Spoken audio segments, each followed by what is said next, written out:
You don't really notice it at first. The slow shift, the quiet breaking, the way your reflection in the mirror stops looking like you. There's no thunderclap, no applause, just silence.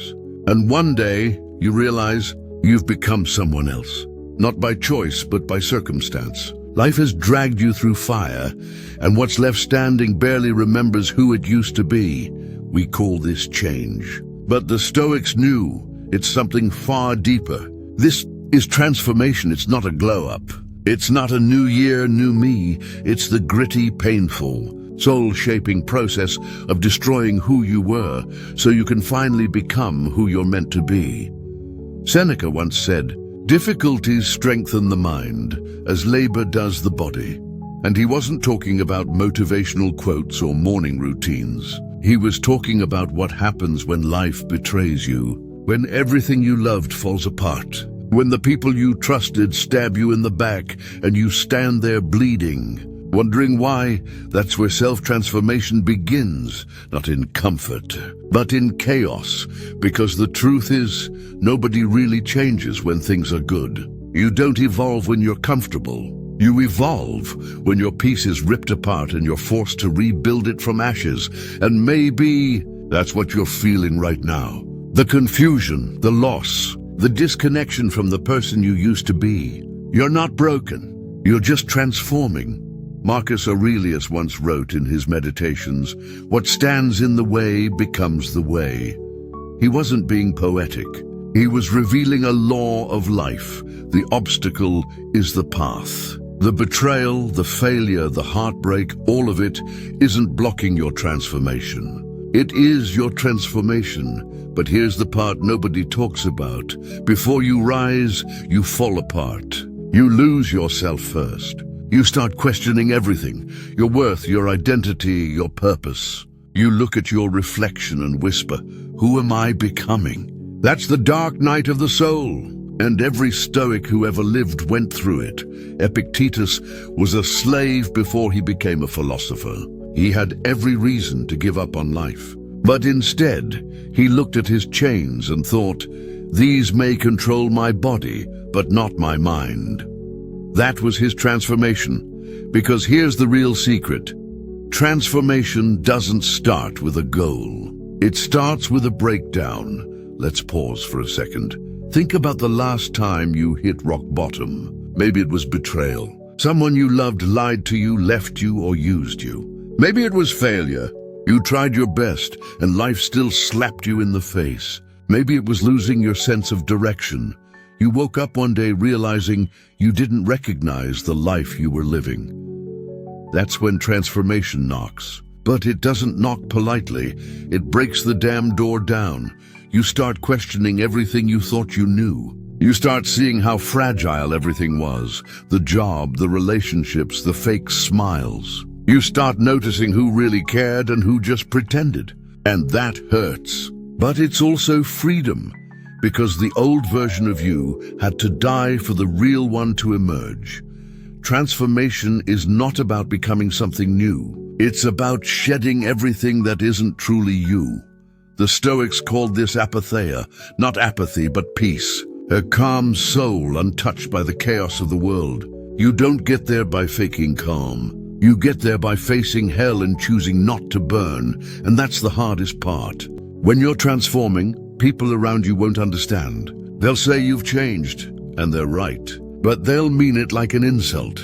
They'll miss the version of you that tolerated their nonsense, that stayed quiet, that smiled through disrespect. They'll say, "You've become cold." No, you've become focused. They'll say, "You've distanced yourself." No, you've set boundaries. They'll say, "You've changed." Yes, and thank God for that, because transformation will cost you your old life, but it'll give you peace. When you start walking the Stoic path, the first thing you learn is that life won't stop testing you. It'll keep throwing you into storms until you stop fearing the rain. It'll keep sending betrayal until you learn that other people's actions don't define your worth. Epictetus said, "It's not what happens to you, but how you react to it that matters." That's transformation. Not reacting out of emotion, but out of understanding. You stop saying, "Why me?" You start saying, "Try me." You stop chasing control over people. You start mastering control over yourself. And the moment you do that, something shifts. You stop waiting for the world to validate you. You stop hoping people will see your worth. You realize you've been free all along. You just forgot. But let's be real. Transformation is lonely. It's painful.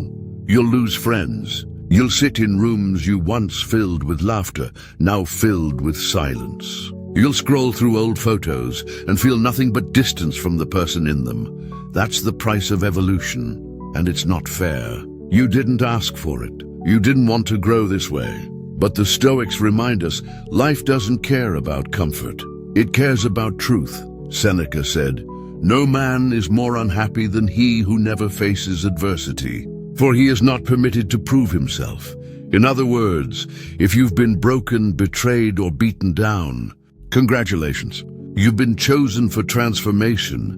You'll notice that as you change, the world around you reacts differently. Some people start fading out. Others start attacking you for no reason. It's not that you did something wrong. It's that you stopped playing their game.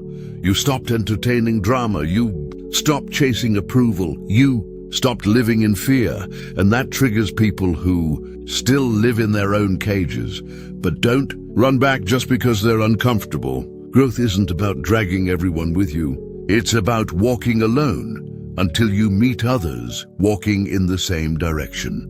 The Stoics believed that the universe doesn't punish or reward, it teaches. Every heartbreak, every betrayal, every failure, it's all a classroom. The only question is, are you learning or are you just complaining? When you finally start transforming, you'll realize something wild. You were never meant to find peace by changing the world. You were meant to find peace by changing your perception of the world. Marcus Aurelius wrote, "You have power over your mind, not outside events." Realize this and you will find strength.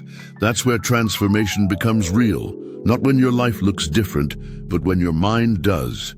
You stop reacting. You start reflecting. You stop fighting the moment. You start accepting it. You stop trying to be understood. You start understanding yourself. But transformation is not a straight road. It's messy. Some days you feel enlightened. Other days you feel like you're falling apart again. That's okay. Healing isn't linear. Growth isn't clean. The Stoics weren't perfect. They just refused to quit because transformation isn't about becoming untouchable. It's about learning to stay grounded while everything around you shakes. And that's what Stoicism really teaches. Don't chase happiness. Chase clarity. Don't chase success. Chase alignment. Don't chase people. Chase peace. When you get that, when you live that, you realize you've evolved. Not because you read philosophy, but because you became it. So when life feels heavy, when you're in that dark season, remember this, you're not falling apart. You're being rebuilt. Every betrayal, every loss, every tear, it's carving you into someone stronger, wiser, quieter. Transformation isn't about becoming more. It's about becoming less reactive, less needy, less afraid, until one day you wake up and realize you don't chase anymore. You attract peace by being peace. That's the Stoic path to inner evolution. It's not glamorous, it's not fast, but it's real. And maybe tonight when you sit in silence and think about everything you've lost, remind yourself you didn't lose. You learned, you didn't break. You became unbreakable, you didn't change. You became who you were always meant to be. This is how self-transformation really works, not through books or gurus or quick hacks, but through life itself, through pain, through patience, through presence. And if you've made it this far, maybe you were meant to hear this, because the Stoic path isn't for everyone. It's for those who are tired of being at war with themselves. It's for those who want peace that can't be taken away. So next time life tests you, smile quietly, because you know something most people don't. The obstacle is the path. If this message spoke to your soul, take a moment to breathe, reflect, Let it sink in, because transformation doesn't happen when you're watching others live. It happens when you decide to face yourself. Leave your thoughts in the comments. I'd love to hear what part of your journey you're in, and if you're walking this Stoic path with me. Make sure you subscribe to Stoic Spark and hit that bell icon so you don't miss the daily drops of Stoic wisdom that keep your mind sharp and your spirit unshakable.